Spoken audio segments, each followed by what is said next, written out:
شانت أرض. شانت أرض. شانت أرض.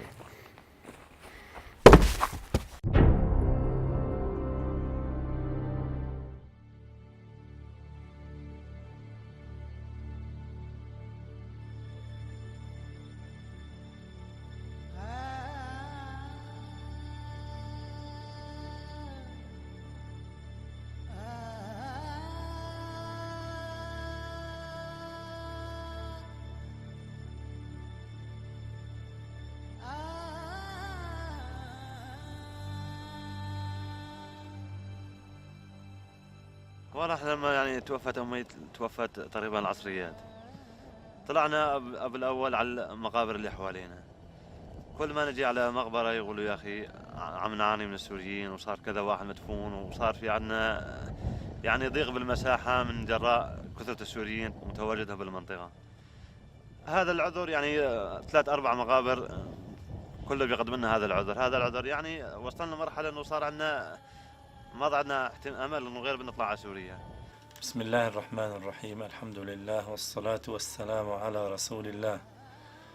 بالنسبة لهذه المقبرة لقد فتحت لإخواننا السوريين في منطقة الفاعور والجوار، ولكن للحاجة الماسة بالنسبة لدفن إخواننا فلقد جاءنا الكثير من المناطق من جميع المحافظات اللبنانية للدفن في هذه المقبرة، والآن العدد يزيد على 400 قبر تقريبا.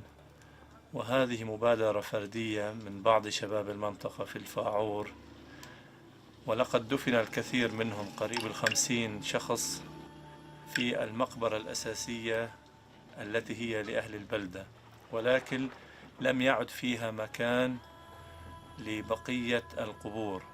في بعض الأحيان كان يأتينا قريب 3 أو 4 جنائز في اليوم الواحد. يوجد من بقي في المستشفى لأكثر من شهر، ومنهم من سلمنا إياه الدرك حيث لم يكن له أهل وذوي لكي يدفنوه. فلذلك نرجو الدعم من المنظمات الدولية ومن الأمم المتحدة ومن مديرية الأوقاف، حيث قيل لنا أنه يوجد مقبرة في كفر زبد، وهذه المقبرة للأسف لم تفتح إلى الآن لأسباب سياسية أو ديمغرافية، لا أعلم ما السبب بالضبط. الآن عندنا بقي بعض المجال في تلك الأرض التي خصصت لإخواننا السوريين، يعني لا أظن أنها تتحمل أكثر من 50 قبر. ينبغي على المسؤولين، على مديرية الأوقاف، على الأمم المتحدة، على كل إنسان خير أن يسعى لإيجاد بديل آخر عن هذه المقبرة، لأنها من هنا لفترة تكون قد امتلأت، وإذا امتلأت فعلى الأكيد أنه الذين سيأتون بعد ذلك سيجدون شيئا قاسيا، لأنه لا يوجد اليوم مقبرة غير هذه المقبرة في كل البقاع، لأنها المقبرة الوحيدة التي هي خاصة بالإخوان السوريين.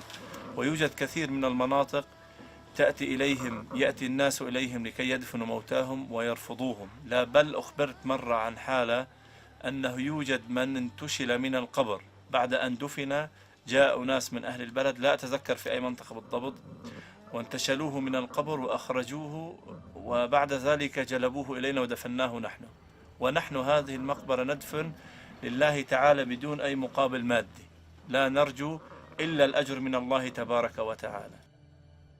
هاي الفاعور هنا، هاي المقبرة ما كان بشي هنا، كانت أرض، وصار بي سوريين كثيرين بلبنان عبى من المنطقة كلها، وصارت تتوفى عالم وما حد ما بو مطرح، وين ما يروحون ما حد يدفنهم. سعد نايل، برلياس، برياق، وين ما بدك ما حد يدفنهم. صاروا يقولوا لنا السوريين إذا حدا يموت جيبون عنا يا عمي، إذا حدا يموت. صار العالم تزق لي هنا، يعني كل يوم عندك 3 4 مستحيل ما يمرق عليكم إلا 3 4 يجيبون لهم من هنا. وأنا ما تلي جانا 2 كمان المستشفى كم دلوز، ودفنتهم هنا بالمقبرة هاي. كمان أنا برمت ما خليت مطرح خشين دفنت، هذا عجاني هنا 2 دفنتهم هنا. ايه والسوريين حسب من كل لبنان ما يجون غير لهنا، ما ابو غير مدفنة الفاعور، ويرحبون بيهم الجماعة. وهم حتى كمان بعض ايام سوريين يجون ما معهم شيء، يأمنوا لهم الشفن ويأمنوا لهم حجار ويعملوا لهم البلاطات كله ويحفرون القبر، لانه بي سوريين ما معاها شيء. وبعدين يعني صار ما شاء الله هنا صار بتعداد 300 قطع من 300 من كل محافظات سوريا، من كل المحافظات. شلون بدي اقول لك، من حلب، من حمص، من حماه، من دير الزور، من رقه، اكثر شيء من رقه. ايه والسوريين احس من كل لبنان ما يجون غير لهنا، ما ابو غير مدفنة الفاعور، لانه هناك يروحون يدفنون يا معلم، يطلبون على القبر 5 ملايين. إيه السوري منين عنده 5 ملايين حتى يدفع امه، يدفن امه او ابوه او عمه؟ ما عنده.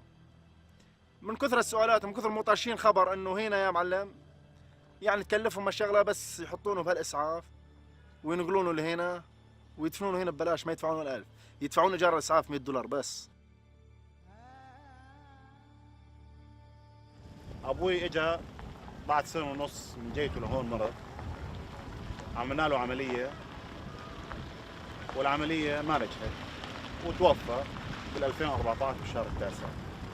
يعني طبعا نحن شوي تلبكنا لانه بتعرف الوفاه الواحد.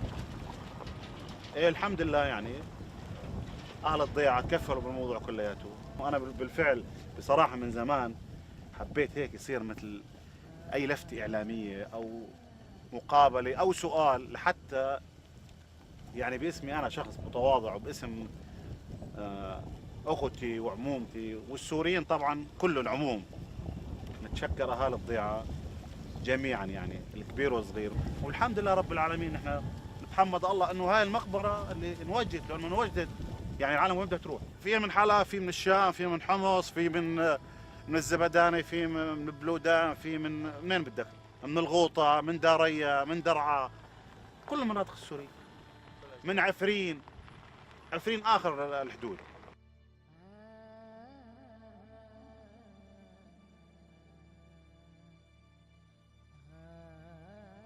هذا القبر أول قبر عمل هون بالمقبرة. يمكن بتذكر أول شخص كان هذا الشخص من القلمون. رحنا ندفنه بالمقبرة الأساسية تبع الضيعة، حسينا إنه المكان صار ممتلئ فجبناه لهون.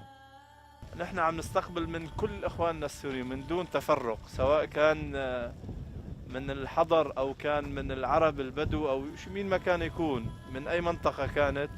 فهذا بيكون فيها غنى للمقبرة، لما يجي واحد بيطلع بيلاقي انه موجود من كل المناطق السورية.